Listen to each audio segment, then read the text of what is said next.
नमस्कार, मी सुवर्णाच्या जगमध्ये आपले स्वागत करीत आहे।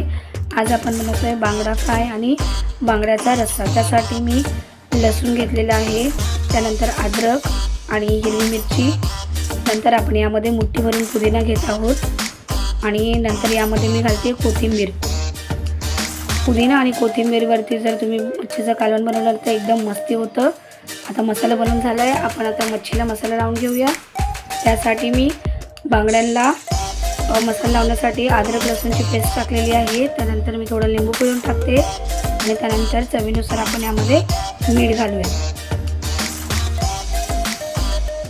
आता यानंतर आपण मच्छीला लावण्यासाठी मसाला तयार करूया। त्यासाठी मी मच्छीचा मसाला घेतलेला आहे। त्यामध्ये आता मी घालते गरम मसाला, त्यानंतर थोडीशी हळद, त्यानंतर आपण यामध्ये घालूयात लाल तिखट। आता लाल तिखट तुम्ही तुमच्या मर्जीने कमी जास्ती करू शकता। तर आपण आता अद्रक लसूणची पेस्ट आणि मीठ वगैरे व्यवस्थित लावून घेऊया मच्छीला दोन्ही बाजूने। तर व्यवस्थित लावून झालेला आहे आलं लसूण। आता आपण यामध्ये तयार केलेला मसाला टाकूया। हे सुके मसाले व्यवस्थित मिक्स करून घेऊयात आणि मच्छीला लावून घेऊयात। जर तुम्हाला माझी रेसिपी आवडत असेल तर प्लीज लाईक करा, शेअर करा, कमेंट करा आणि सबस्क्राईब करा माझ्या चॅनलला अशाच सोप्या आणि सरळ रेसिपी बघण्यासाठी।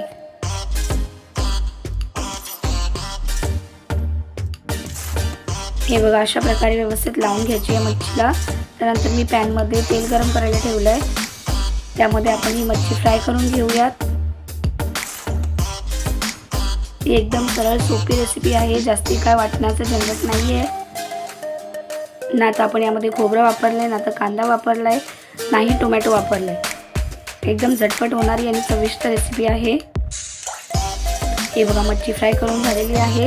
तर आपण आता बनवतोय बांगड्याचा रस्सा। त्यासाठी मी तेल घेतलेलं आहे 2-3 चमचे। त्यामध्ये आपण हे वाटण करून ठेवलेलं वाटण टाकायचं आहे, कोथिंबीर आणि पुदिन्याचं। या सर्वाला आपण व्यवस्थित शिजून घेऊया। हे बघा, वाटण व्यवस्थित शिजलंय, त्यामध्ये मी थोडासा मच्छीचा मसाला घालतीये। त्यानंतर आपण यामध्ये घालूयात हळद,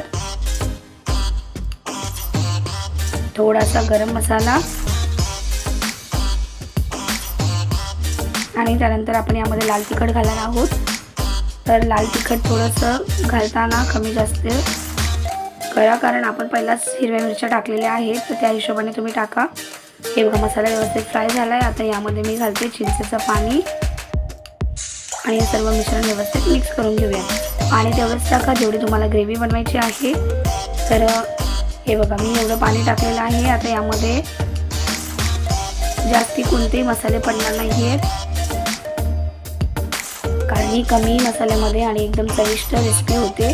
आता यामध्ये मी चवीनुसार मीठ टाकलेलं आहे आणि आपण याला आता एक 10 मिनिटं उकळी काढून घेऊयात।